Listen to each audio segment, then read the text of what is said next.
Arizona. 12 News Today starts now.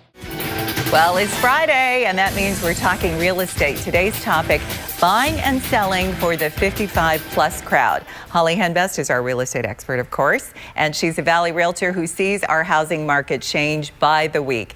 Holly, thanks for coming. Yes, thank you. Is Arizona unique because we have so many retirees who need housing? Well, Arizona always ranks on the top of the charts in terms of attracting the 55-plus crowd, really for a couple of reasons. One, the great access to health care, and two, the cost of living and the cost of housing. So this is a great draw for the 55-plus crowd. And a lot of times when you get to that age, you think, oh, we don't need all this space, we should downsize.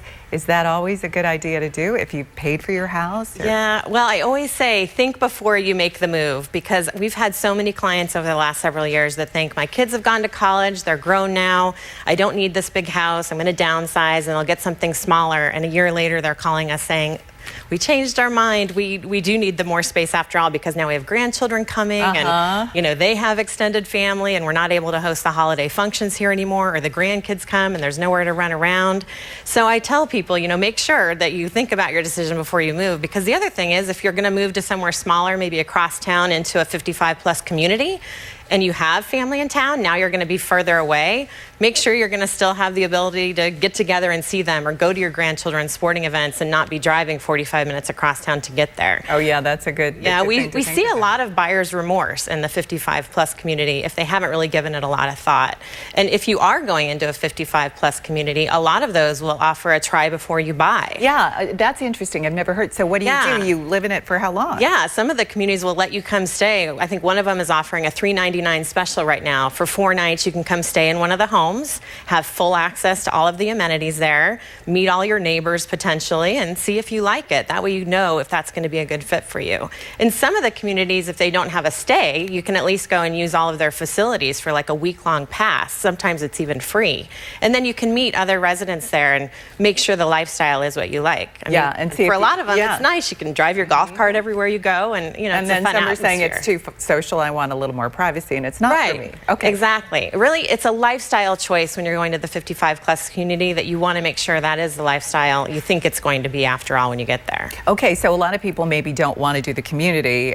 They don't want the house, so they're thinking condo or townhome. What are the pluses and minuses? Well, again, if you're going to be here full time, you want to think about, is that enough space for you if you're going to be entertaining or having family come to town? If you're only here part time, that could be a great option for you. But what you really want to think about is it in the part of town I want to be in, and is it ultimately going to be the right size for me? Sometimes people think, oh, I have less responsibility now, so something small will be great.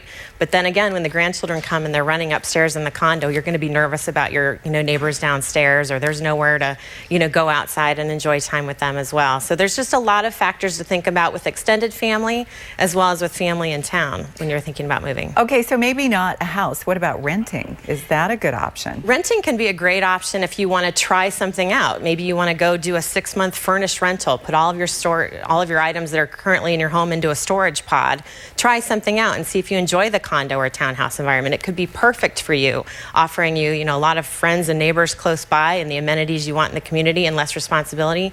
You could absolutely love it. So and it's you may a nice travel option. a lot and you don't want to deal with it. But aren't there some tax advantages as well? Well, that's something, everybody has a different tax situation going on. Owning a home can be a nice tax benefit, but depending on your income level, maybe the tax benefit doesn't matter anymore. So maybe renting would be a great option for you. That was something that we would always say, talk to your tax advisor about, but it's definitely something to consider when you're making that decision. Okay, Holly, good insight. Thanks a lot. Thank you. Thanks for joining us. Thanks.